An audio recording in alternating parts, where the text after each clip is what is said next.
Here it is, the tabletop that started it all. Built back when my main woodworking tools were hope, old screws, and whatever lumber the house tried to throw away. Do you see that patina? That's either character or mold. You decide.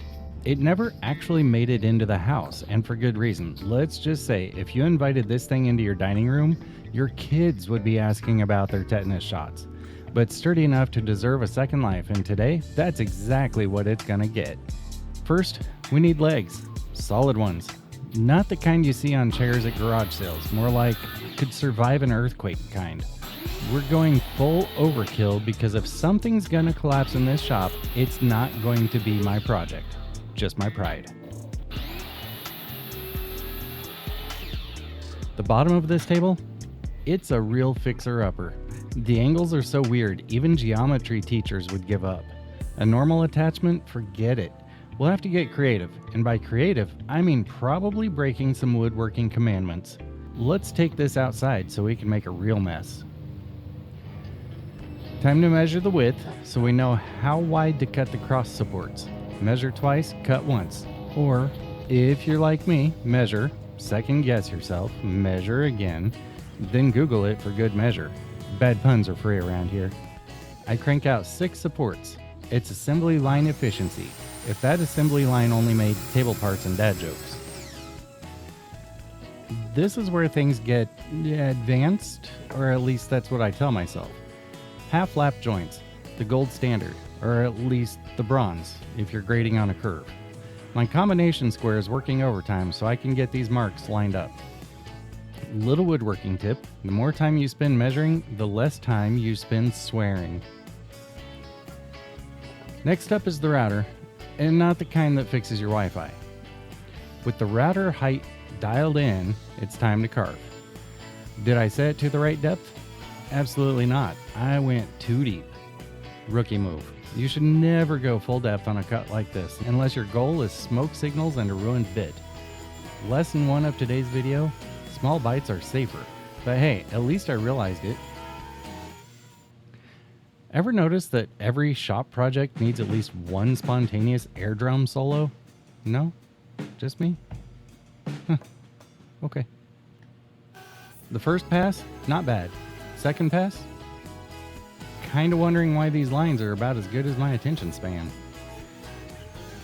Alright, now, the self-appointed woodworking police are screaming. It's cool though. I'm about to make them even angrier. Brought out a deeper bit. Thought I'd just kind of freehand the inside lines. You can't freehand a perfect line with a router. I mean, you can't freehand a perfect line with a pencil either. Or at least I can't. Alright, so for the other end, let's get smart. Set an edge guide and go for it. And promptly, I measured wrong and I went too deep. Ruined a bit. We'll call it character, or call it experience, or just call it what it is. A reminder that sturdy matters more than purdy. Now, let's do it again, but better. Clamp the legs together, and then I mark out the mid-leg notches, and decide to try out my trim saw on the edges. Perfect timing here, delivery from Amazon. My woodworking gets more outside distractions than a dog in a squirrel park. But if you're into great tool deals, join the Messy Garage on Facebook. We've got daily deals, memes, and sometimes actual useful advice. Then, I start slicing with my circular saw. It's not classic woodworking, but honestly, it's not a classic woodworker. I'm more jazz fusion. After slicing, I hit the pieces with a little hammer. The circular saw wasn't designed to clean up notches like this, but it works, and I didn't lose any digits. And let's be honest, these lines are way straighter than anything I did with the router. Alright, moving on. Is there anything more satisfying than peeling dried glue off the bottle? It's the shopped version of popping bubble wrap. Let's work on the assembly now. I know I'm using both glue and screws. Some wood purists would just clutch their pearls. But for shop builds like this, it's about fast and sturdy, not waiting 24 hours to move to the next step.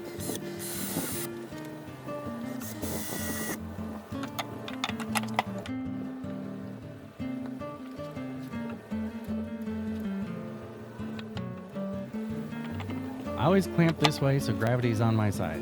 If you're ever not sure which direction to clamp, just let gravity do the thinking for you.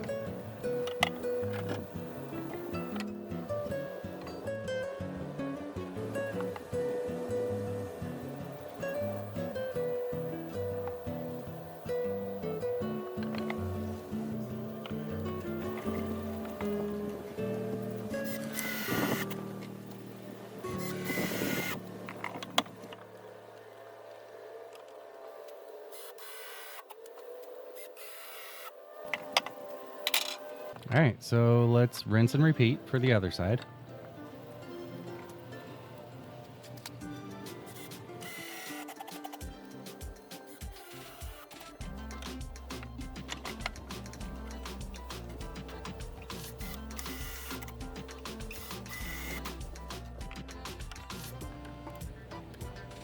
Now with the legs standing up, I'm going to do a dry fit for the cross support.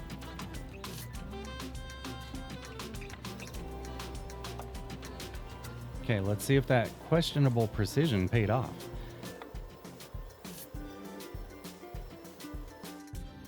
Now's where you literally cram and jam. A little glue, a little muscle, my trusty skin hammer. Anyone else skip the actual mallet just because a palm works? That's just me too? Okay. When your next joint goes together too tight, remember, persuasion is key, and sometimes so is brute force.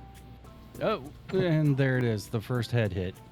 Pro tip, measure your own height too.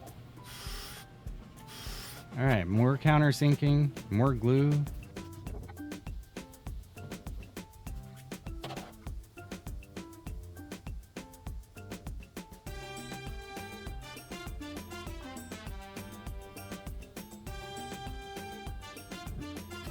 More hand-powered gentle persuasion.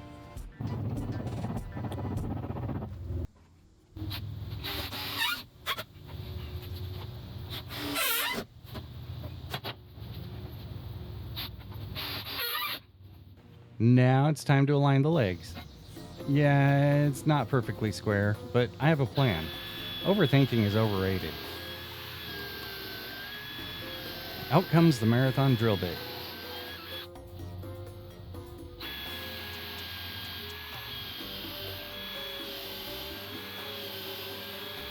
I'm lag bolting this base tighter than my budget the week before payday.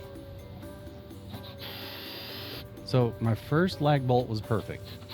The second popped out a bit, so we'll space them with washers. Alright, now I'm going to use a clamp to pull the other side into place.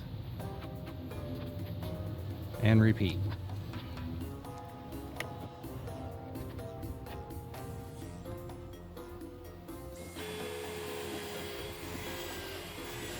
I like the lag bolts. They're cheap insurance. If the table ever walks away, it won't be because of the joinery.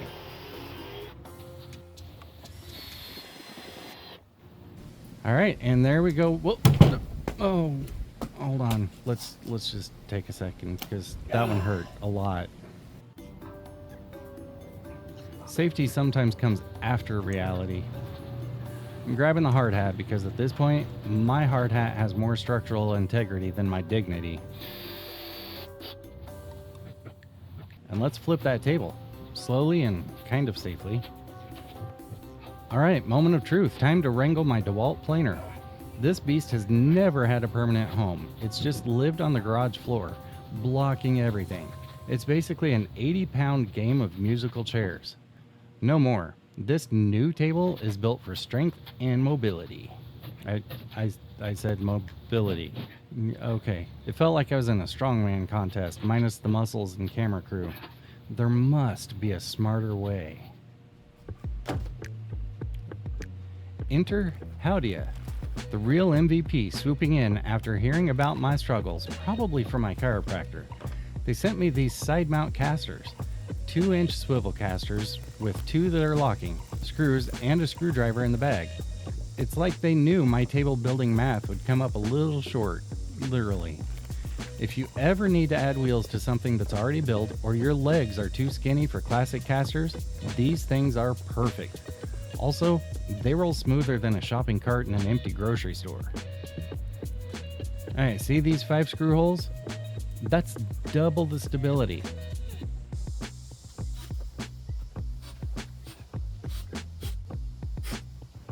And I zip these on faster than any router setup. Alright, with the table back upright, I'm feeling downright celebratory. Let's take this for a spin. I add the planer back to it.